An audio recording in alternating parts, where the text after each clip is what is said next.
The popular singer and songwriter made headlines after playing a 200-year-old crystal flute on stage that was lent to her by the Library of Congress. The flute once had belonged to the 4th President of the United States, James Madison. If you don't know, Lizzo is a classically trained flautist, and before playing the historical instrument, she introduced it by giving the audience a bit of backstory. She said, "This is from the early 1800s. This was a gift to James Madison from a French crystal flute designer to celebrate his 2nd term. There was a fire, and the only 2 things that were saved were a portrait of George Washington and this crystal flute right here. I am the first person to ever play it, so you're about to hear what it sounds like for the first time. Thank you to the Library of Congress for preserving our history and making history cool. History is freaking cool, you guys." She then went on to play a beautiful melody with the flute and then started twerking on stage, before ending the song and returning the flute back to its handler. All in all, it was a very classic Lizzo performance, as she has been known to combine her talents on stage and twerk while playing the flute at her concerts. So why did this specific performance cause mass outrage? Well, most of the backlash that Lizzo received came from conservatives, who claimed that she desecrated the sacred instrument by twerking at the same time while she was playing it, which would clearly take a whole lot of skill for anyone to pull off. According to her critics though, the act was incredibly offensive and a recipe for disaster. Jenna Ellis, a former campaign lawyer for Donald Trump, said Lizzo's performance was a desecration, purposefully, of America's history. Matt Walsh, a right-wing influencer, described it as a form of racial retribution according to the woke left. And strategist Greg Price tweeted, "The Library of Congress really took out a 200-year-old flute that belonged to James Madison just so Lizzo could twerk with it. They degrade our history and then call you racist if you actually value it." James Bradley, who is currently running for the US State Senate in California, also put his 2 cents in and compared Lizzo's performance to somebody taking a dump on the American flag. And who can talk about conservatives without bringing up Ben Shapiro, who was jumping to give his opinion on the matter. He framed the singer's actions as deliberately provocative and put the blame on her for the reactionary backlash. Of course, the mob of hate online inspired a counter-mob on Twitter, as many people came to Lizzo's defense and created memes about the situation. They questioned why such an obscure historical item would inspire so much rage. One of the hosts from The View, Sunny Hostin, gave her own take on the extreme backlash. She said, "You have some people on the right who said that the Library of Congress really took out this 200-year-old flute that belonged to James Madison just so Lizzo could twerk with it, and that would degrade our history." Sunny went on to say that her performance was a full circle moment for American history, and it represented the promise of America. So not only did Lizzo's performance draw attention to an interesting, relatively obscure historical item, but she stayed true to her own style of music and played it skillfully at the same time. And yes, she managed to have quite a bit of fun while doing it. The controversy surrounding the dance move has always existed, but it seems like it's being criticized now more than ever, whenever it appears in pop culture. Think about the twerking scene from Marvel's She-Hulk. Granted, the writing is awful and the series has been branded as everything that's wrong with Marvel these days, but fans were really up in arms over the decision to put that scene in. So it does make you wonder why a simple dance move seems to incite such anger and vitriol. For her part, Lizzo seemed to be very pleased with her accomplishment and her ability to multitask, saying, "I just twerked and played James Madison's crystal flute from the 1800s. We just made history tonight." So not only is she a talented artist, but she's also one of the only celebrities that puts her words into action, especially during the overturning of Roe v. Wade. Along with Live Nation, Lizzo pledged to donate $1 million from her special tour to support groups that provide reproductive health care. She tweeted, "I'm pledging $500K from my upcoming tour to Planned Parenthood," and added that Live Nation agreed to match it and make it $1 million in total. The hitmaker also responded to a comment and confirmed that she'd be sending money to certain reproductive rights funds as well, which describes itself as a network of grassroots organizations working to remove financial, logistical, cultural and political barriers in the way of access to reproductive healthcare. Lizzo's special tour began on the 23rd of September in Florida and will finish up in November in LA, and is said to include everything from powerhouse singing to flute playing and even motivational speaking. Alright, so there have been some shocking reports going around alleging that Jamie Foxx's medical complication was was a lot worse than anyone could have imagined. It's been said that he's suffered a blood clot in the brain that left him blind and partially paralyzed. Journalist AJ Benza went on Dr. Drew Pinsky's online talk show called Ask Dr. Drew. He said that he spoke to a source who was actually in the room with Jamie Foxx and they had first-hand knowledge of his condition. Benza claims that a blood clot in the brain caused the actor to be partially paralyzed and blind. But so far there has been no real confirmation of this news. Nothing substantial has come out to back up these claims. It's possible that it's just another round of speculation that's been blown way out of proportion, which is very easy to do right now considering there are so many conflicting reports about his health. A few weeks ago, it was said that his medical condition had deteriorated and that his family were preparing for the worst case scenario. Since then, his daughter Corinne spoke out against all the stories that have been going around. She said, "Sad to see how the media runs wild. My dad has been out of the hospital for weeks, recuperating. In fact, he was playing pickleball yesterday. Thanks for everyone's prayers and support. We have an exciting work announcement coming next week too." At the same time, an inside source said that he was well on his way to recovery. They spoke to OK Magazine and said his family wanted him to have a peaceful recovery. He needed time to get better and they preferred to keep things private until he was completely out of danger. That's why everything has been so hush-hush. They went on to say that Jamie has a long road ahead, but everyone is remaining optimistic. Quote, "Jamie is surprising everyone with his remarkable progress. He's taking his health scare seriously because it was something of a wake-up call. He might slow down a bit, but he'll never stop working. Jamie thrives on the hustle." The actor's hospitalization came right after an alleged breakdown on the set of his upcoming movie. The very next day, Mike Tyson went on the BPD podcast and said that he heard Jamie had suffered a stroke. This aligns with reports that he's now receiving medical care in Chicago at one of the top physical rehabilitation centers in the country. The facility is said to specialize in stroke recovery, traumatic brain injury rehab, spinal cord injury rehab, and cancer rehabilitation. Although we don't know the specific details on his current health status because his family has not spoken about it further. When he was first hospitalized, an insider gave us a bit more information about what could have happened. They said it was touch and go for days with him, and he had to be revived. He is very lucky to be alive. He's very lucky he got the treatment he did. Jamie suffers from high blood pressure, which doctors say can cause clots in the brain leading to a stroke. Doctors believe this was a long time coming, and really if they hadn't acted fast, he might as well have been a goner. But after that concerning news, things started to sound a whole lot more positive. We got word from his friends and family that his condition was improving. Jamie himself made an Instagram post saying that he appreciated all the love he's received and that he was feeling blessed. He also gave a shout out to Nick Cannon for filling in on his hosting duties for the upcoming season of Beat Shazam. His post was met with a lot of support from fans and thousands of encouraging messages in the comment section, although it was also met with a fair amount of skepticism too. Some people attempted to guess what he might be going through, and others straight up said that they didn't trust the post. They wanted to be able to see his face and hear him speak before anything else. Still, a ton of celebrities, friends, and fans have sent their well wishes to the actor, praying for his recovery. Kevin Hart recently went on the Impulsive podcast with Logan Paul and said that while he doesn't know the exact details of the situation, he knows that he is recovering. He said, "I think the dope thing is that he's getting better in his situation, and everyone's prayers, everyone's love, energy, all that stuff is seen and felt. You just want the guy to get out of the situation and to get back home." So whatever happens, Jamie clearly has a great support system around him, and that's going to help him a lot on the road to recovery. Okay, so Lizzo said she is close to quitting music because of all the horrible comments and the negativity that she receives around her weight. On Wednesday, she posted several worrying tweets saying that all the criticism was making her hate the world. She shared a screenshot of a post that was making fun of her weight. Someone posted a video of her performing where she was jumping around on stage full of energy. In the caption they wrote, "How is Lizzo still this fat when she's constantly moving this much on stage? I wonder what she must be eating." In response, Lizzo wrote, "I just logged onto the app and this is the type of crap I see about me on a daily basis." Then someone in the comment section said, "I eat a lot of fast food. I literally stopped eating fast food years ago.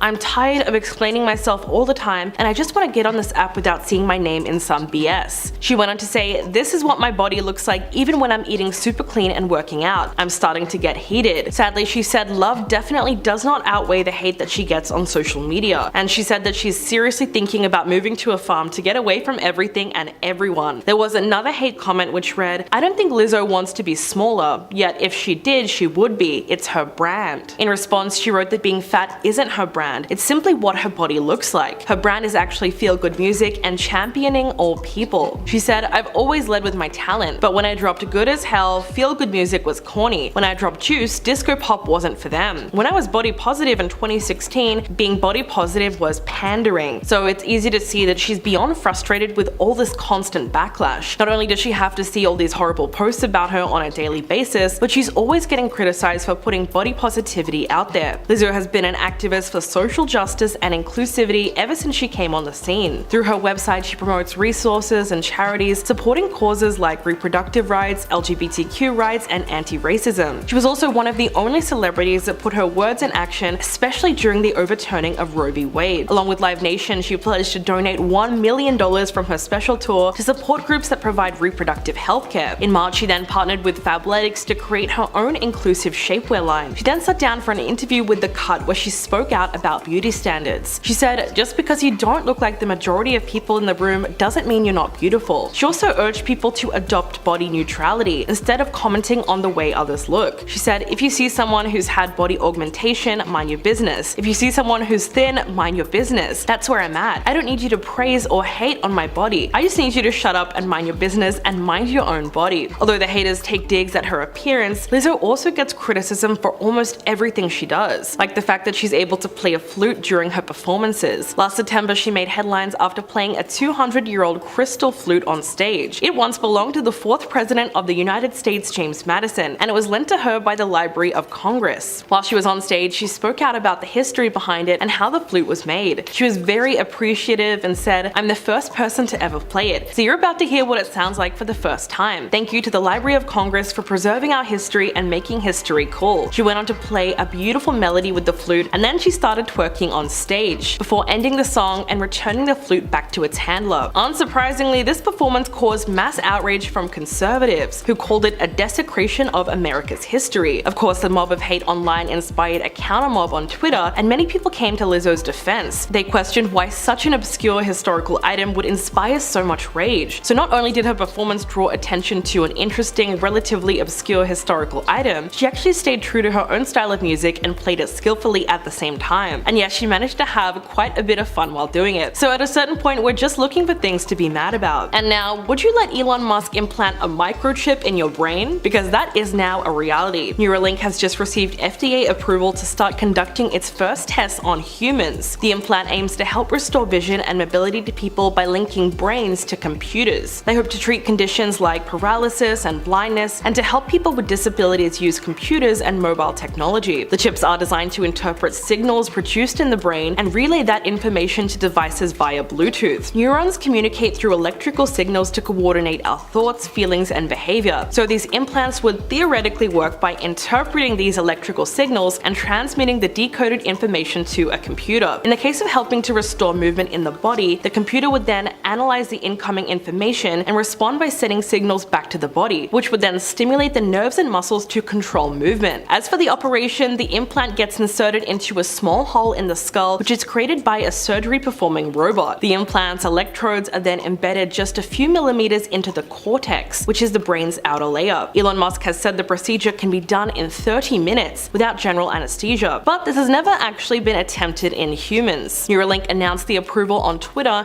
and called it an important first step that will one day allow their technology to help many people. They said this was the result of incredible work by the Neuralink team in close collaboration with the FDA. They promised more information soon about plans to sign up some participants for human trials. Elon Musk co-founded the company in 2016. While it did seem promising, they constantly overestimated the speed at which they could accomplish things. Their initial aim was to start planting chips in human brains in 2020. Then they changed that pledge to 2022. Then in December, they had another massive setback when they came under investigation for animal welfare violations. Neuralink staff also raised complaints that the company's animal testing was being rushed, which led to unnecessary suffering and death. An animal rights group then filed a complaint last February accusing the company of botching surgeries. The group claimed that on 2 occasions, surgeons used an unapproved glue to fill the holes in the monkey's skulls, which then leaked into their brains and ultimately killed them. It's been reported that so far, Neuralink has killed an estimated 1,500 animals since 2018, including sheep, pigs, and monkeys. While it is unclear how many died because of complications with the implants, the numbers just don't look good. The first time the company tried to gain FDA approval was in 2022, but that was rejected on safety grounds. Experts caution that the implants will require extensive testing to overcome technical and ethical challenges, so the upcoming human trials must prove the safety aspect before they can become FDA approved and widely available. But of course, Elon Musk remains very confident in the safety of it all. In fact, he claims that he would be willing to implant the technology in his own brain as well as his children's brain. As crazy as this all sounds, there have been similar breakthroughs recently involving brain implants by Swiss researchers. A paralyzed man from the Netherlands was able to walk simply by thinking about it thanks to a system of implants which wirelessly transmit his thoughts to his legs and his feet. The system he used is the first of its kind because it has both the brain and the spinal implants, and it's designed to allow for a smoother, less robotic movement, although it's still in the experimental stages and is not widely available. Researchers said it will be many years before such a treatment is potentially offered to other patients living with paralysis or the effects of a stroke. But of course, if it was approved, the benefits would be enormous. In a shocking turn of events, the iconic singer Lizzo, who's known for her body positivity and optimistic music, is now being accused of sexual harassment and creating a hostile work environment by 3 of her former dancers. In a lawsuit filed yesterday, one dancer accused her of calling out her weight gain and firing her for recording a meeting. The other allegations mentioned in the lawsuit are pretty serious too. Their lawyer Ron Zambrano released a statement saying the stunning nature of how Lizzo and her management team treated their performers seems to go against everything Lizzo stands for publicly, while privately she weight shames her dancers and demeans them in ways that are not only illegal but absolutely demoralizing. Another accusation is that Lizzo falsely accused dancers of drinking on the job and pressured them to touch a nude performer in Amsterdam. The trip to the strip club happened after a performance in the city earlier this year. At the club, Lizzo allegedly began inviting cast members to take turns touching the nude performers and began pressuring one of the dancers, Ariana Davis, to touch the breasts of one of the women. Apparently, when she declined, Lizzo led a chant encouraging her to do it. When she declined 3 more times, the chant grew louder and more strident, demanding that she touch her even though she was clearly uncomfortable. Afterward, Lizzo allegedly pressured a member of the security staff to get on stage and started yelling at them to take off their clothes. According to the lawsuit, the plaintiffs were aghast at how little regard Lizzo showed for the bodily autonomy of her employees and those around her, especially in the presence of many people whom she employed. The dancers have many other claims, ranging from religious and racial harassment to false imprisonment and interference with prospective economic advantage. The defendants are named as Liz, Charlene, and Lizzo's production company Big Girl Touring. 2 of the dancers, Ariana Davis and Crystal Williams, joined the dance team after they competed on her show called Watch Out for the Big Girls, while the 3rd dancer, Noelle Rodriguez, was hired after performing in the Rumors music video. Ariana and Crystal have since been fired, and Noelle quit earlier this year. Ariana specifically accused Lizzo of calling attention to her weight after a performance at South by Southwest Music Festival. Apparently, she told her that she seemed less committed to the role, which is a comment that she took as thinly veiled concern about her weight. At one point, Lizzo apparently told the group that they would have to audition again in what was described as an excruciating 12-hour rehearsal, and if she wasn't satisfied with that, the dancers would be fired on the spot and sent home. During the rehearsal, Ariana claimed that she was so fearful that she would lose her job if she went to the bathroom that she soiled her pants. She was given a see-through outfit with no undergarments to finish the performance. When Lizzo brought up the audition the following day, it was said that she accused the dancers of drinking on the job. Crystal spoke up against this accusation in a meeting, and she was fired 5 days later by the tour manager in a hotel lobby. The manager said that it was down to budget cuts, even though no one else had been fired at that point. When Noelle questioned this decision to publicly fire Crystal, Lizzo allegedly told the group that she had eyes and ears everywhere. Ariana was then fired 1 month later in April for recording one of their team meetings because she said she suffered from an eye condition that sometimes left her disorientated in stressful situations. So the recording would help her catch up with what was going on in the meetings. Days later, Lizzo held an emergency meeting and had security employees confiscate all the dancers' phones. She allegedly became furious and started yelling obscenities at the group, stating that she was going to go around the room person by person until someone told her who made the recording. Ariana finally owned up to it and said that she wanted to have a copy of the performance notes. She insisted that she didn't mean any harm by it and that she deleted the video. But Lizzo allegedly responded by saying, "There is nothing you can do to make me believe you." She then fired her on the spot after berating her. Before Lizzo left the meeting, Noelle told her that she felt disrespected and would be resigning from her role. And Lizzo apparently responded by cracking her knuckles, balling her fists, and swearing at her. When she left, it was said that she raised both her middle fingers and yelled a slur. What's more is that the dancers claimed that the team captain, Charlene Quigley, made inappropriate sexual comments while chastising members of the team who had premarital sex. They believe that Lizzo was aware of these complaints complaints against Charlene, but she chose to ignore them. They specifically accused her of proselytizing to other performers and deriding those who had premarital sex. It was also said that she publicly discussed the virginity of one of the plaintiffs, even when it was made clear to her that they were uncomfortable with it. So clearly these accusations are extremely serious, and we'll just have to wait and see what comes from them. Now, have you heard of this viral story taking place in a Chinese zoo? Hangzhou Zoo has been forced to deny embarrassing claims made on social media that one of their sun bears, called Angela, is actually a human dressed in a costume. Yes, that's real. It all started when a video of the bear was uploaded onto Twitter, and that quickly gained traction online. It showed what looked like a bear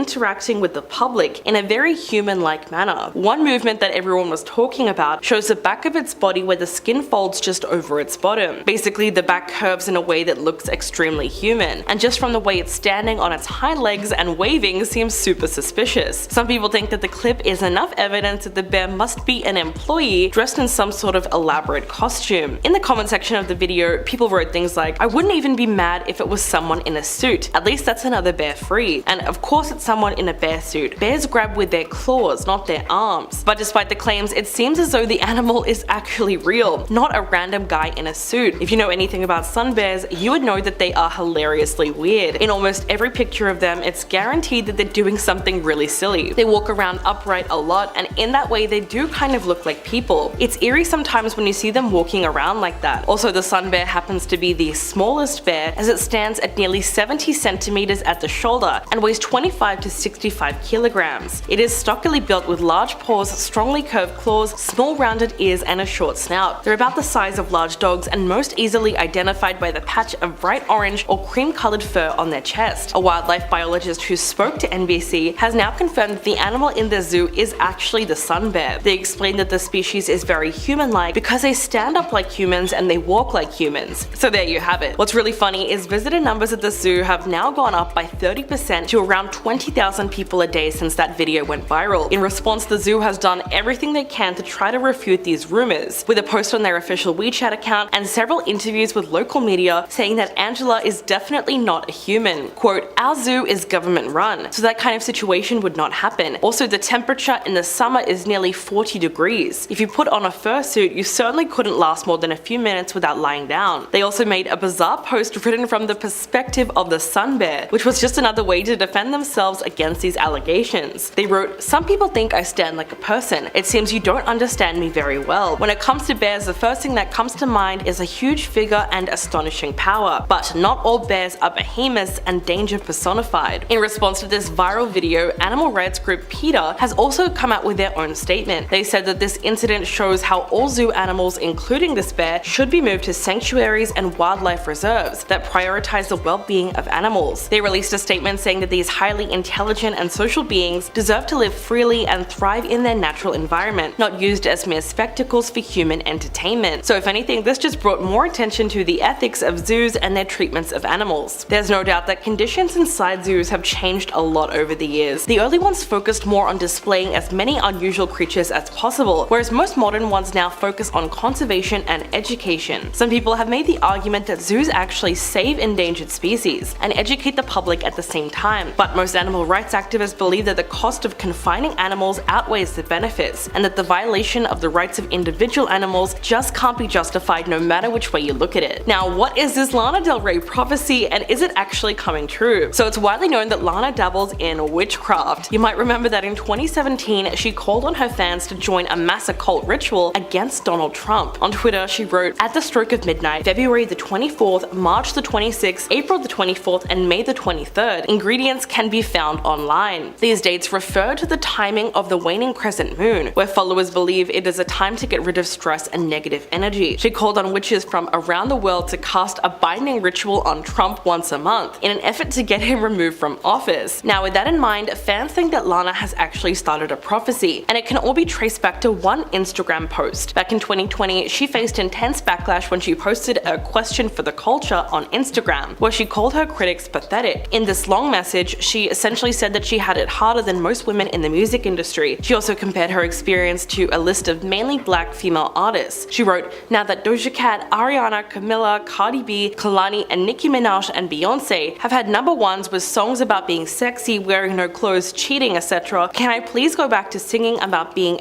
embodied, feeling beautiful by being in love even if the relationship is not perfect, or dancing for money, or whatever I want without being crucified. So fast forward to 2023, and this week every single celebrity that she named in that post seems to have gone through a scandal in the order that the names are listed. Firstly, Doja Cat came under fire for telling her fans that she didn't love them and to delete their accounts. Then Ariana divided the internet after reports came out that she was getting divorced and that she had started a relationship with her married co-star Ethan Slater. Soon after that, reports came out that Camila Cabello was allegedly dating Raw Alejandro just days after he announced his split from Rosala. And to top it all off, Cardi B then went viral for throwing a microphone at a fan over the weekend. So people were quick to notice that these incidents lined up with Lana's list, and it wasn't long before the whole thing was dubbed the Lana Del Rey prophecy, which is now going viral on Twitter and TikTok. To add to that, it was also revealed that Nicki Minaj had been the victim of a swatting incident. According to TMZ, someone called 911 and claimed a person had been attacked at her house, which resulted in the LA County Sheriff's deputies being sent to her home. But then some fans have also taken this prophecy into their own hands and added some other false information into the mix. One fan tweeted a fake Instagram story of Kalani with the caption, "Broke my leg today at the Beyonce concert." Of course, that post went viral and it only made the prophecy seem a lot more real. But this is just the latest news on Witch Talk lately, which is constantly circulating celebrity theories around the app. In fact, a few months ago there was another viral theory, this time claiming that Giselle Bundchen is a white witch, who harnesses divination to cast altruistic spells. The story goes that her ex Tom Brady knew this when they got married, and it's been the sole reason his career has continued well into his 40s. Apparently Giselle cast protective ward spells to shield his body and spells to enhance his athletic abilities. Some people even believe that she's also given him potions that have allowed him to freeze time and stop the aging process. Essentially, the witches on TikTok assured that the agreement between Brady and his wife was that she would support his athletic endeavors, and in exchange he would retire at the age of 45. Coincidentally, 45 is also the tarot card number for making positive life changes, and for Brady that meant leaving football to spend more time with his family. So you can kind of see why people think it's all connected. Coming in at number 10 is the lawsuit filed by Ariana Davis, Crystal Williams, and Noel Rodriguez. The dancers made several allegations including religious and racial harassment, disability discrimination, assault, and false imprisonment. They allege that the singer once pressured Davis to inappropriately touch a nude performer while in Amsterdam, saying, quote, "Lizzo began inviting cast members to take turns touching the nude performers and eating bananas protruding from the performers." The complaint goes on to accuse Lizzo of pressuring Ariana Davis to touch the breasts of the nude women performing at the club and began leading a chant goading her to do so, despite her expressing discomfort. The plaintiffs say they were shocked about how little regard Lizzo showed for the bodily autonomy of her employees and those around her. The suit goes on to say that Lizzo pressed Davis for an explanation as to why she seemed less bubbly and vivacious than she did prior to the tour starting. Davis argues that the questions were, quote, "thinly veiled concerns about her weight gain, which Lizzo had previously called attention to after noticing it at the South by Southwest festival." The women also accused the dance captain Shirlene Quigley of religious harassment. Quigley allegedly monitored Davis's virginity and, quote, singled out Rodriguez as a non-believer. The last part of the complaint regards the assault claim that Rodriguez made against Lizzo, claiming that she approached the dancer and began, quote, aggressively yelling profanities, cracking her knuckles, and balling her fists, apparently preparing herself to attack, which led to Lizzo allegedly having to be restrained. Additionally, Davis alleged that this assault happened after she was, quote, confined to a room against her will and told she's not allowed to leave unless she submitted to a search of the contents of her phone. Davis claims she was fired for recording a meeting without Lizzo's knowledge, but says she believes her termination was due to her aforementioned weight gain. Williams was also terminated for alleged budget cuts just weeks after being wrongfully accused of drinking on the job, while Rodriguez resigned. At number 9 is Lizzo's creative director speaking out. After the lawsuit of the former dancers went public, more of Lizzo's former employees are speaking out in support of them. In fact, just hours after the women came forward with allegations, Lizzo's former creative director, Quinn Whitney Wilson, and dancer Courtney Hollenquest claimed they experienced similar treatment. In an Instagram story posted on Tuesday, Hollenquest wrote, "For clarification, I'm not part of the lawsuit, but this is very much my experience in my time there. Big shout out to the dancers who had the courage to bring this to light." Soon after, Wilson shared a screenshot of Hollenquest's statement to her own Instagram story where she said, quote, echoing everything that was already said. Wilson went on to say, "I haven't been a part of that world for around 3 years for a reason. I very much applaud the dancers' courage to bring this to light, and I grieve for parts of my own experience. I'd appreciate space to understand my feelings," she concluded with. To which Hollenquest replied back to the creative director saying, "My sister forever, only a few know what we've been through. Love you, Quinn." At number 8 is Lizzo's ableist lyric controversy. In 2022, Lizzo released the song entitled Girls on her 4th studio album Special. The song received a ton of backlash from fans about a lyric that contained a word many deemed to be ableist. The offensive word in question came from the song's lines, "Do you see, I'm a spaz." The term spaz has often been used as slang or a slur to describe losing, quote, physical or emotional emotional control, but has fallen increasingly out of fashion because of the word's origin from spastic, defined as a form of muscular weakness, otherwise known as spastic paralysis, which is a typical symptom of cerebral palsy. In an article by blog OK Player, author Clementine Williams put into perspective why this word was used, saying, quote, "During the 90s era of hip-hop, spaz was not used to make fun of the disabled community, but as a descriptor for going wild, usually for when one is partying and losing themselves to the atmosphere. However, it's become pretty well known in society that this term is no longer acceptable to use, and for someone as popular as Lizzo, this seems like a big oversight from her and her team." Lizzo went on to release a new version of the song Girls and sent out a statement on Twitter bringing attention to why she was changing this lyric. The tweet read, "Let me make one thing clear, I never want to promote derogatory language. As a black fat woman in America, I've had many hurtful words used against me, so I understand the power words can have, whether intentionally or in my case unintentionally. This is the result of me listening and taking action. As an influential artist, I'm dedicated to being part of the change I've been wanting to see in the world." This was the correct reaction to such claims. She really couldn't have handled the situation any better, but her current allegations don't have as easy a fix as changing a word in a lyric, so it'll be interesting to see how she handles the claims of her hostile work environment. At number 7 is the plagiarism claim she received. Back in October of 2019, songwriting brothers Justin and Jeremiah Raisin claimed they attended a writing session with Lizzo, Jesse St. John, and Eves Rothman in 2017. The group proceeded to write a song entitled Healthy, which included the now infamous TikTok trend line, "I just took a DNA test, turns out I'm 100% that expletive." Lizzo went on to feature this line in her hit single Truth Hurts, which prompted the Raisin brothers to accuse Lizzo of plagiarizing it without giving them the good grace of crediting them in the song in an Instagram story. The story read, quote, "We were never contacted about being credited for the use of parts of Healthy, such as the melody lyrics and chords that appear in Truth Hurts. The only people credited for the song are Lizzo, producer Ricky Reed, producer Tele, and Jesse St. John, everyone except the Raisins." The brothers continued to post by saying, after reaching out to Ricky Reed and Lizzo's team about fixing it, "We put the song in dispute in 2017 when it came out. We've tried to sort this out quietly for the last 2 years, only asking for 5% each, but we're shut down every time. Coming forward publicly to family, friends, artists, and colleagues seems to be the only way at this point in relieving some of our emotional distress caused by this." Lizzo ended up denying these claims, but did give credit to Mina Lioness for sharing a meme that included the now famous line. In August 2018, Lioness tweeted, "If she thought I had autonomy to truly challenge her and assert my rights, she would have given me writer's credit already. We didn't have the same idea, it was my tweet that was taken from Twitter and put into a song. Now everybody believes those words are hers, when in fact they're mine. My creativity, my wit, and my comedy." Lioness is now credited as a co-writer on the track. At number 6 is when Lizzo accused a Postmates driver of stealing her food. In September of 2019, Lizzo accused a Postmate driver of stealing her food in a tweet that read, "Hey Postmates, this girl Tiffany W stole my food. She's lucky I don't fight anymore," along with a photo of the alleged delivery person. She then deleted the tweet. A company spokesperson later told the singer that the driver waited 5 minutes for Lizzo, but she had to move on when she did not appear to pick up her food. Lizzo then issued an apology to the driver with another tweet that read, "I apologizing for putting that girl on blast. I understand I have a large following and there were so many variables that could have put her in danger. I'm gonna need to be more responsible with my use of social media and check my petty and my pride at the door." Lizzo wrote on Twitter, "Couriers earn very little money delivering food for Postmates, so when underpaid workers are doing unpredictable, time-consuming and labor-intensive work, it's never a great look to publicly shame them the second your food doesn't arrive on time." At number 5, she lashed out at an album review. In April, after her album Cause I Love You began to pick up a slew of positive reviews,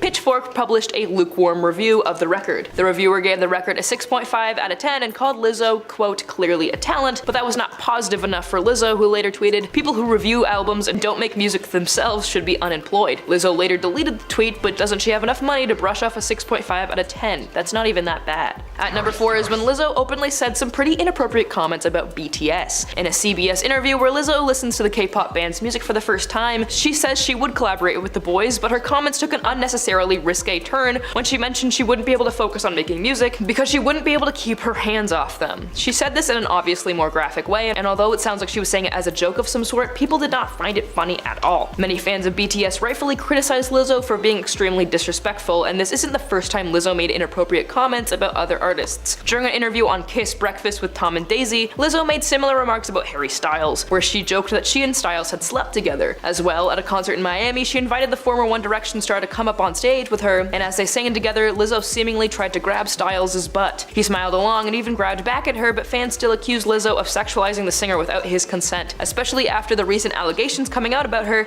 this situation has an entirely new air of disgust on it. Our number 3 spot concerns the director who dropped out of her documentary. Oscar-nominated filmmaker Sophia Nolly Allison says she dropped out as a director of Lizzo's documentary in 2019 after facing mistreatment from her. In an Instagram story posted earlier this week, Allison states that, quote, "In 2019 I traveled a bit with Lizzo to be the director of her documentary. I walked away after about 2 weeks. I was treated with such disrespect from her. I witnessed how arrogant, self-centered, and unkind she is. I was gaslit and deeply hurt, but I've healed since." Reading such reports makes me realize how dangerous the situation is. This kind of abuse of power happens way too often. Our runner-up concerns the negative comments she made about Taylor Swift. In an Instagram Live, Lizzo spoke to her 13.5 million followers, praising Beyonce's concert in Warsaw, calling her one of the best out there. When she proceeded to say, "The most popular person of today isn't even comparable to what Beyonce is doing," and many of Taylor's fans believe it was aimed at her due to the singer recently making record-breaking sales for her Eras tour and currently dominating the charts. Lizzo never mentioned Swift by name, but that didn't stop fans from supporting Swift on TikTok, sharing the clip of Lizzo's live saying there's no reason for Lizzo to shade her or even attempt to compare the two. One person commented, "Beyonce and Taylor's shows are both phenomenal. They're some of the best performers of our time, and comparing them is so icky." Our number one spot goes to when a man trampled a woman at one of Lizzo's shows and she still invited him on stage to sing with her. During a concert in 2017, Twitter user Ola's Truth experienced a man trample over her while she was in a wheelchair, Lizzo's dancers having to force him off of her. The man was wearing platform heels and stepped on not only her wheelchair but also her legs, causing injury. Even after this horrific situation, Lizzo still proceeded to invite the specific man on stage to sing with her. On Twitter, Ola wrote, "No one should be surprised Lizzo did this in regards to the recent lawsuit." Lizzo also DM'd the woman a half-hearted apology where she claimed to not have seen the man, as well as promising meet and greet tickets at her next show in DC, which never came to fruition. So, since the harassment lawsuit was filed against Lizzo, the internet has completely turned on its head. No one is really sure of anything anymore because the news is just that crazy. Even Beyonce seems to have reacted to the accusations made against her. On Tuesday night, she took to the stage at the Gillette Stadium in Massachusetts, which was a later stop on her Renaissance tour. While performing Break My Soul, fans noticed that she left out Lizzo's name. In the original version of the song, the lyrics go Rosetta Tharpe, Santa Gold, Bessie Smith, Nina Simone, Betty Davis, Solange Knowles, Badu, Lizzo, Kelly Rolls. But instead of saying Lizzo's name this time, she replaced the lyrics with Badu Badu Badu. And fans interpreted this moment in two ways. Some saw it as Beyonce avoiding a reference to Lizzo with the lawsuit controversy going on, while others pointed out that she also took off Kelly Rowland's name from the song. So most likely it wasn't down to the events of the last few days. But if she really is giving her the cold shoulder, then that would be a little crazy considering that Lizzo has long declared her adoration for Beyonce, like when she honored her during her own acceptance speech at the 2023 Grammy Awards. Although it is possible that the tide is turning now for good. People were shocked when the news broke that she was being accused of sexual harassment and creating a hostile work environment by 3 of her former dancers. In the lawsuit, one dancer accused her of calling out her weight gain and firing her for recording a meeting. Lizzo was also said to have falsely accused the dancers of drinking on the job and pressured them to touch a nude performer in Amsterdam. The trip to the strip club happened after a performance in the city earlier this year. At the club, Lizzo allegedly began inviting cast members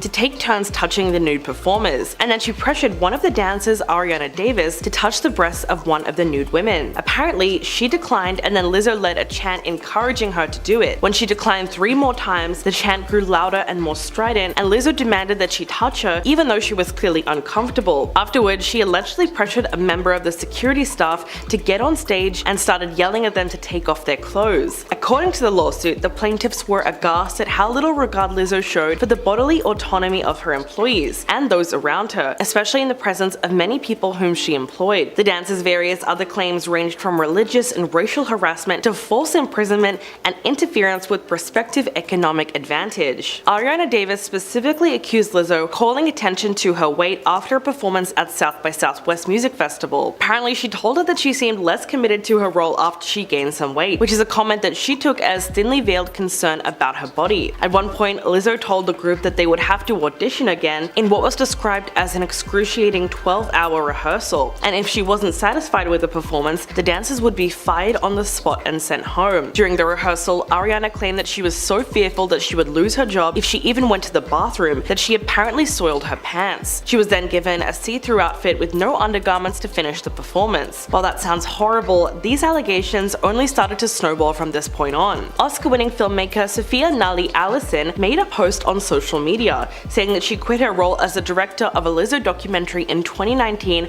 after only 2 2 weeks because she said she was treated with such disrespect by her. She wrote, "I usually do not comment on anything pop culture related, but in 2019 I traveled a bit with Lizzo to be the director of her documentary. I walked away after about 2 weeks. I was treated with such disrespect by her. I witnessed how arrogant and unkind she is. I was not protected and was thrown into a bad situation with little support. My spirit said to run as fast as you effing can, and so I'm so grateful that I trusted my gut. I felt gaslit and was deeply hurt, but I've healed." She went on to say that reading the reports made her realize how dangerous of a situation it really was, and that Lizzo completely misused her power, which is something that happens far too often. Allison ended the post by saying that she supports the dancers who brought the original lawsuit against her. So things are really stacking up right now, which just puts all the more pressure on Lizzo to start responding to some of these claims. Of course, a lot of her fans still feel very protective over her and hope for the best in all of this, but we just won't know anything until she actually speaks on it. Now, have you heard Sinead O'Connor's dark warning? As we know, the Irish singer and activist passed away at the age of 56. While the cause of death has not been made public yet, her family announced the news with great sadness and said that they were devastated. Sinead was best known for her single Nothing Compares to You, which was released in 1990, and that ended up reaching #1 and brought her worldwide fame. But she was also known for her outspoken views on politics,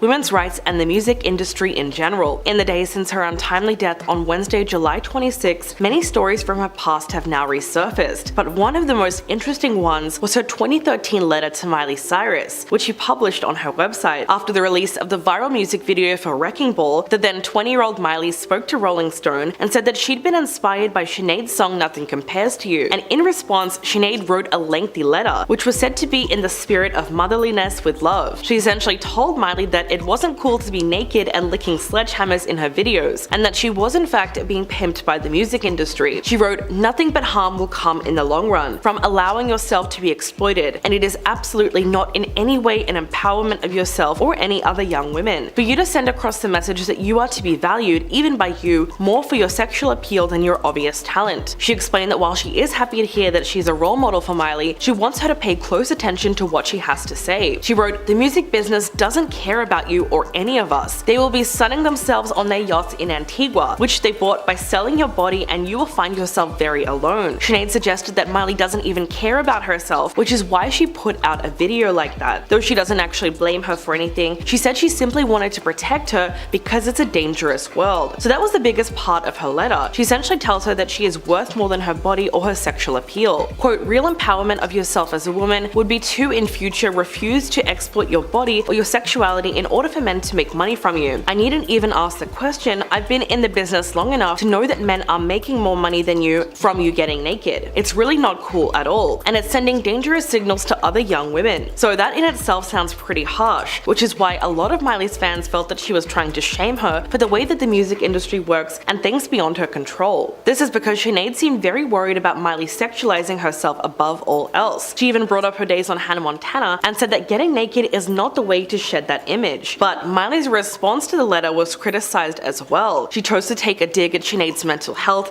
and compared her to Amanda Bynes. So it's no surprise that the internet reacted furiously. Her response was slammed as a low blow and disgusting, and many pointed out Miley's own struggles with mental health, which she's been pretty open with in the past. Whether or not you agree with Sinead's letter, it's difficult to play down the impact of the Wrecking Ball music video. It shows a naked Miley straddling a wrecking ball and licking a sledgehammer, so it's no surprise that it sent country music fans everywhere into a rage. But the irony is that only a few years later, Miley revealed that she actually did regret making the video. She went on Long Island's Cooper Lawrence morning show and said, "It's kinda crazy that I'll always be known for licking a sledgehammer." She made it clear that the music video and the song is something that she would rather put behind her, and when it comes to performing it, she said, "I'll do it, but I don't love it." Miley said, "That's something that you can't take away. Swinging around naked on a wrecking ball lives forever, and once you do that in the mass that I did, it's forever. I'm never living that down. I'll always be the naked girl on a wrecking ball. I should have thought about how long that was going to have to follow me around." And despite her own feelings about it, with almost 900 million views on YouTube, it doesn't look like that music video will be forgotten anytime soon. Now, have you heard about the Japanese man who transformed himself into a dog? Yes, that really happened. So this man, who only goes by the name of Taco,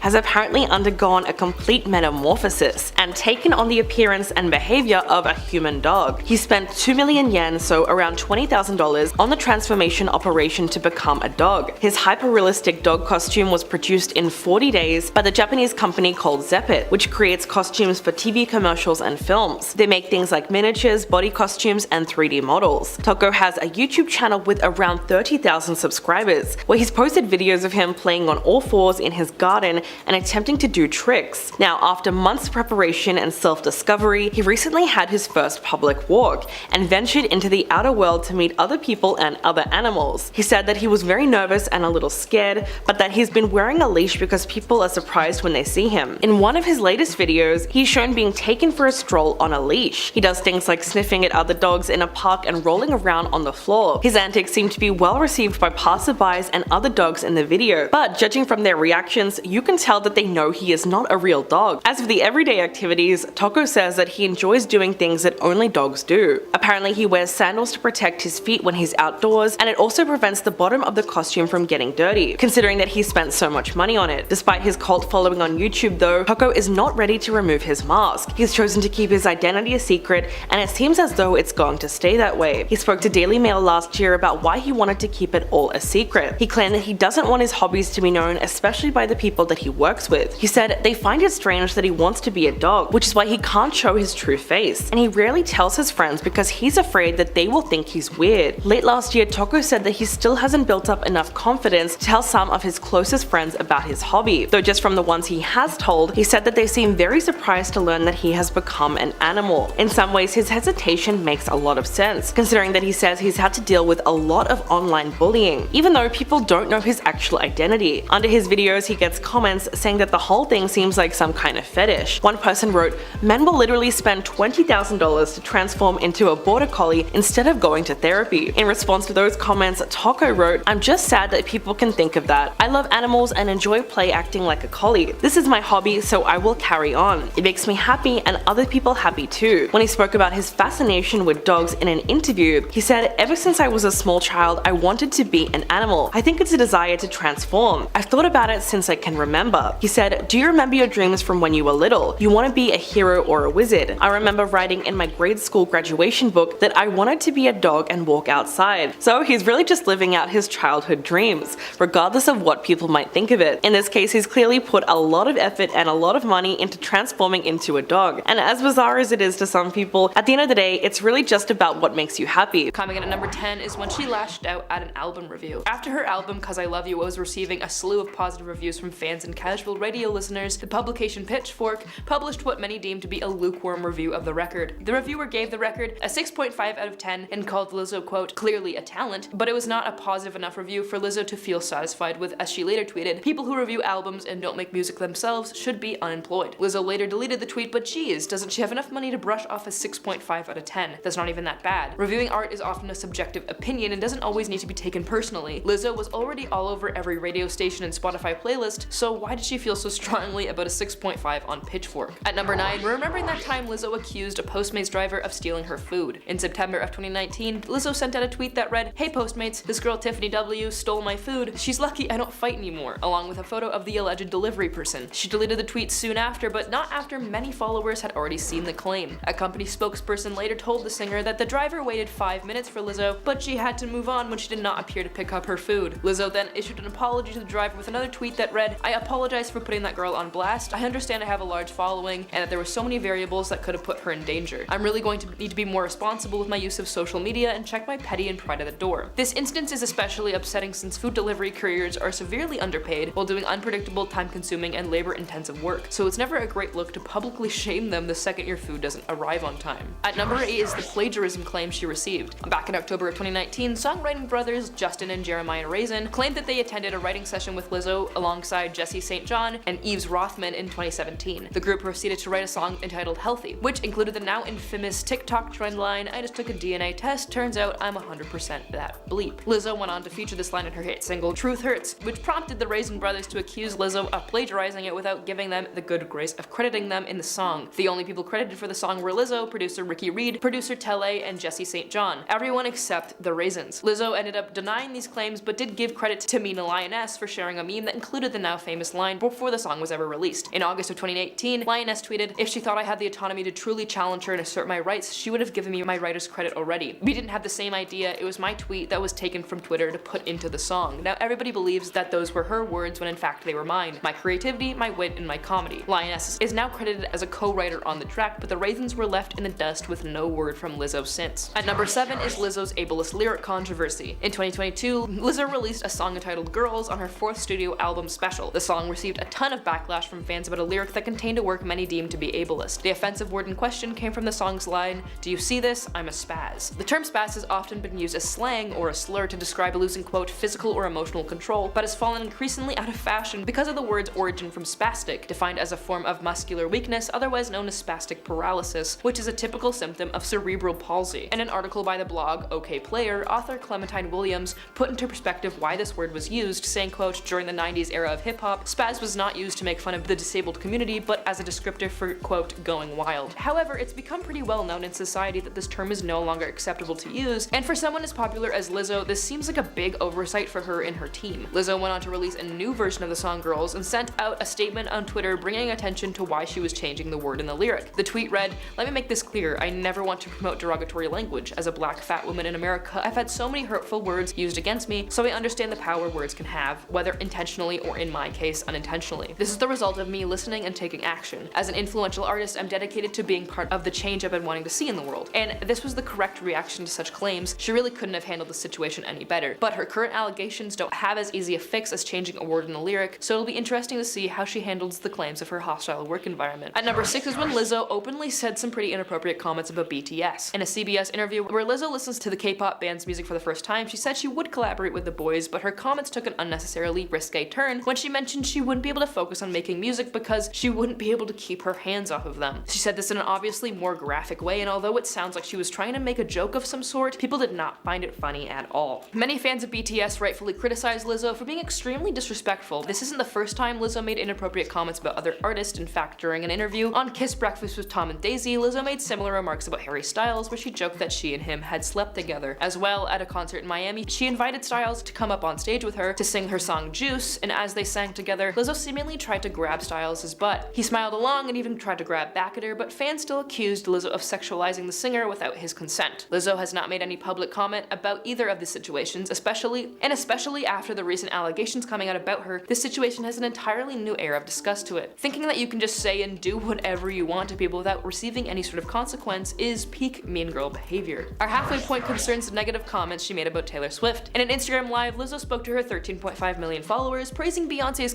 concert in Warsaw, calling her one of the best out there. And then she proceeded to say, "The most popular person today ain't even comparable to what Beyonce is doing." And many of Taylor Swift's fans believe it was aimed at her due to the singer recently making record-breaking sales for her Eras tour and currently dominating the charts. Lizzo never mentioned Swift by name, but that didn't stop fans from supporting Swift on a TikTok, sharing the clip of Lizzo's live, saying that there was no reason for Lizzo to shade her or even attempt to compare the two. One person commented, "Beyonce and Taylor's shows are both phenomenal and they're some of the best performers of our time. Comparing them is so icky." To add to this, during Beyonce's show in Boston on Tuesday, she noticeably failed to mention Lizzo's names in the lyrics of "Break My Soul," despite having done so repeatedly in the past. How awkward. Our number 4 spot goes to when a man trampled a woman at one of her shows and she still invited him on stage to sing with her. In a tweet, user Ola's Truth wrote, "I defended Lizzo from racism, misogyny, and fatphobia in the past, and I hesitated to discuss my personal experience with her and her team at a concert." She goes on to recount an experience she had during a concert in 2017 when a man trampled over her while she was in a wheelchair, Lizzo's dancers having to force him off of her. The man was wearing platform heels and stepped on not only her wheelchair but also her legs, causing injury to Ola. Even after this horrific situation, Lizzo still proceeded to invite the specific man on stage to sing with her. Afterwards, Lizzo DM'd the woman and offered a half-hearted apology where she claimed to have not seen the man, as well as promising meet and greet tickets to her next show in DC, which never came to fruition. On Twitter, Ola wrote, "No one should be surprised that Lizzo did this," in regards to the recent lawsuit that just came out. Our number 3 spot concerns the director who dropped out of her documentary. Oscar-nominated filmmaker Sophia Nali Allison says she dropped out as director of Lizzo's documentary in 2019 after facing mistreatment from her. In an Instagram story posted earlier this week, Allison states, quote, "In 2019, I traveled a bit with Lizzo to be a director of her documentary. I walked away after about 2 weeks. I was treated with such disrespect by her. I witnessed how arrogant, self-centered, and unkind she is. I was gaslit and deeply hurt. Reading these reports makes me realize how dangerous of a situation this is. This is the kind of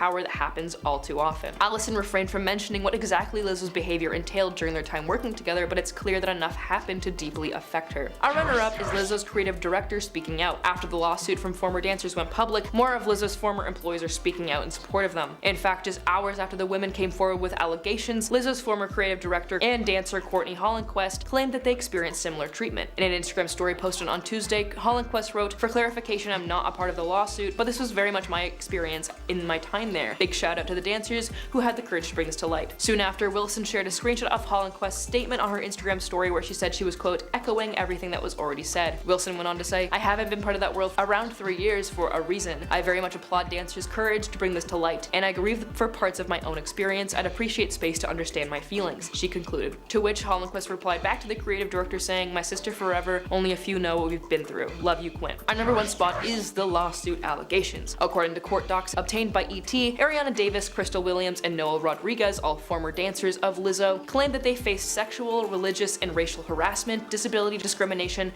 and false imprisonment, along other allegations. The women's attorney Ron Zambrano said, "The stunning nature of how Lizzo and her management team treated their performers seems to go against everything Lizzo stands for publicly. While privately, she weight shames her dancers and demeans them in ways that are not only illegal but absolutely demoralizing." In a press release on Tuesday, the suit alleges that Lizzo pressured one of them to touch a nude performer in an Amsterdam club and subjected the group to an excruciating audition that was complete with false accusations that they were drinking on the job. They also claimed that they were subjected to attempts of religious indoctrination, ridiculing those who have had premarital sex. The most strange allegation to hear pertains to Lizzo reportedly calling attention to one dancer's weight gain and later berating and firing that dancer, especially since Lizzo was so well known for embracing body positivity and celebrating her own physique. So Lizzo has finally responded to the lawsuit against her, as well as the several other allegations that have come out since the news broke. She dismissed the harassment claims as unbelievable and outrageous and said that they are completely untrue. Lizzo insists that her accusers have previously been warned about their inappropriate and unprofessional conduct. In a statement posted on Instagram, she wrote, "These last few days have been gut-wrenchingly difficult and overwhelmingly disappointing. My work ethic, morals, and respectfulness have been questioned. My character has been criticized. Usually I choose not to respond to false allegations, but these are as unbelievable as they sound and too outrageous to not be addressed." She called the allegations sensationalized stories that are coming from former employees who have already publicly admitted that they were told their behavior on tour was inappropriate and unprofessional. Lizzo went on to say, "As an artist, I have always been very passionate about what I do. I take my music and my performances seriously because at the end of the day, I only want to put out the best art that represents me and my fans. With passion comes hard work and high standards. Sometimes I have to make hard decisions, but it's never my intention to make anyone feel uncomfortable or like they aren't valued as an important part of the team." She insisted that she is not here to be looked at as the victim, but she also knows that she's not the villain that people and the media have betrayed her to be these last few days. She said she's very open with her sexuality and expressing herself, but she cannot accept or allow people to use that openness to make her out to be something that she is not. Lizzo ends her statement by saying, "There is nothing I take more seriously than the respect we deserve as women in the world. I know what it feels like to be body shamed on a daily basis and would absolutely never criticize or terminate an employee because of their weight. I'm hurt, but I will not let the good work I've done in the world be overshadowed by this. I want to thank everyone who's reached out in support to lift me up during this difficult time." On Monday, plaintiffs Ariana Davis, Crystal Williams, and Noel Rodriguez filed a bombshell lawsuit accusing Lizzo of creating a sexually charged and uncomfortable work environment. They talked about a concert trip to Amsterdam in February when Lizzo apparently invited them for a night out on the town that ended in the city's red light district. In the filing, they wrote, "Things quickly got out of hand. Lizzo began inviting cast members to take turns touching the nude performers. Ariana said that she pressured her and goaded her into touching her breasts, even though she declined 3 times and was clearly uncomfortable." Zon Zambrano, their attorney, released a statement saying, "The stunning nature of how Lizzo and her management team treated their performers seems to go against everything Lizzo stands for publicly, while privately she weight shames her dancers and demeans them in ways that are not only illegal but absolutely demoralizing." Hours after the lawsuit news was made public, the allegations just kept stacking up. Lizzo's former creative director Quinn Whitney Wilson and dancer Courtney Hollenquist claimed that they experienced similar mistreatment. Filmmaker Sophia Nali Allison made a post on social media saying that she quit her role as a director of a Lizzo documentary in 2019 after only 2 weeks because she said she was treated with such disrespect by her. She wrote, "I usually don't comment on anything pop culture related, but in 2019 I traveled a bit with Lizzo to be the director of her documentary. I walked away after about 2 weeks. I was treated with such disrespect by her. I witnessed how arrogant and unkind she is. I was not protected and was thrown into a bad situation with little support. My spirit said to run as fast as you effing can, and I'm so grateful I trusted my gut. I felt gaslit and was deeply hurt, but I've healed." She went on to say that reading the reports made her realize how dangerous of a situation it was, and that Lizzo completely misused her power, which is something that happens far too often. Allison ended the post by saying that she supports the dancers who brought the original lawsuit against her. What's more, the leader of the dance team, Charlene Quigley, has also been accused of making inappropriate sexual comments at the group, and specifically chastising members of the team who had premarital sex. They believe that Lizzo was aware of these complaints against her but chose to ignore them. They accused Charlene of proselytizing to other members and deriding those who have had premarital sex. It was also said that she publicly discussed the virginity of one of the plaintiffs even when it was made clear to her that they were uncomfortable with it. So with everything that's come out about her now, it seems like this could actually be the end of Lizzo's career. Because as it stands, it would be very unlikely that everyone that's now spoken out against her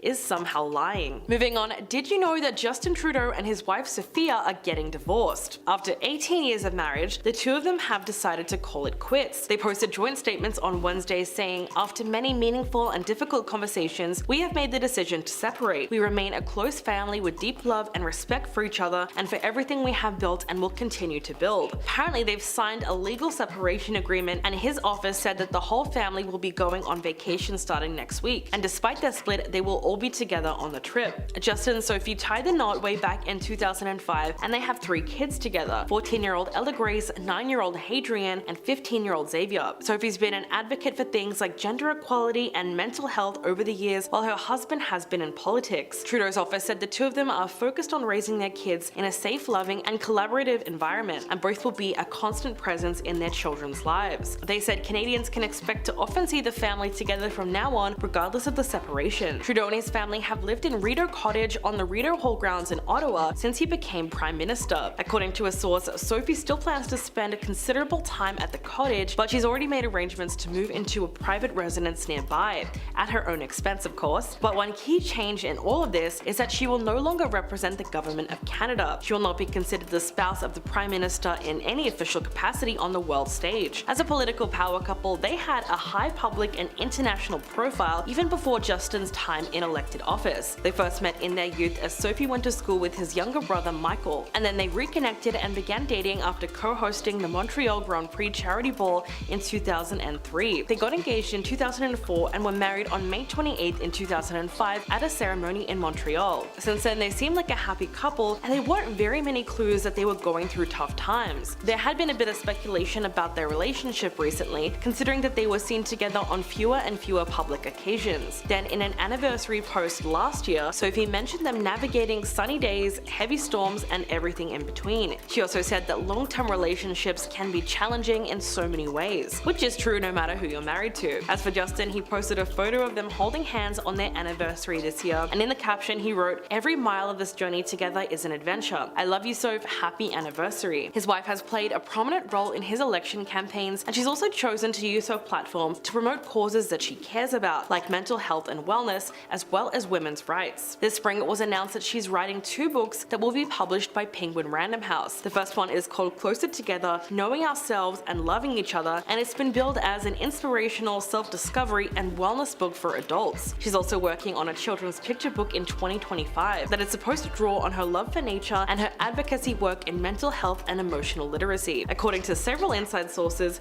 Sophie plans to continue with her own career endeavors, so not much will change in that aspect. And it seems like both of them are well prepared for the future and what this will mean for their family. Back in 2014, Justin wrote a passage in his memoir about watching his father announce a separation from his mother while he was in office back in 1977. He wrote about the impact that his parents' divorce had on him and the considerations that he and Sophie had about the strain that political life can have on a marriage. He said that divorce always has casualties where children are involved, but that his parents did their best to minimize the pain and sense of loss. While in his own marriage, he described his wife as his soulmate and said that the two were honest with with each other even when it hurts. As for what this means in regards to his campaign or how this might affect him in the long run politically, well, that's something that we just can't answer yet. And now, did you hear what's going on with the Somalian runner? Somalia's sports minister has now publicly apologized and ordered the chairman of the National Track and Field Federation to be suspended. Why? Well, just take a look at this video that's been making the rounds on social media. It shows a seemingly untrained female sprinter representing Somalia at the World University Games in China, and she is a whole lot slower than the other runners, making it clear that she is not exactly a professional. In fact, she took more than 20 seconds to finish the 100-meter race, which is said to be the slowest in history. In her qualifying race, 20-year-old Nasra Abukar was immediately left behind by the other runners and finished about 10 seconds after the winner. Despite being dead last, she did do a little skip in the air as she crossed the finish line, which was actually pretty funny. But the Minister of Youth and Sports didn't think so, because he blasted the performance and said that it was embarrassing for Somalia. He said, "What happened today was not representation of the Somali people. We apologize to the Somali people." The fact that she reportedly had no previous experience of competing has prompted some people to wonder why she was even selected. The minister said that he did not know that she was chosen to compete in the women's 100 at the Student Games in Chengdu. The ministry released a statement directing the Somali Olympic Committee to suspend the National Athletics Federation chairwoman because they alleged that Nasra Abukar, the runner in the race, was actually a relative of hers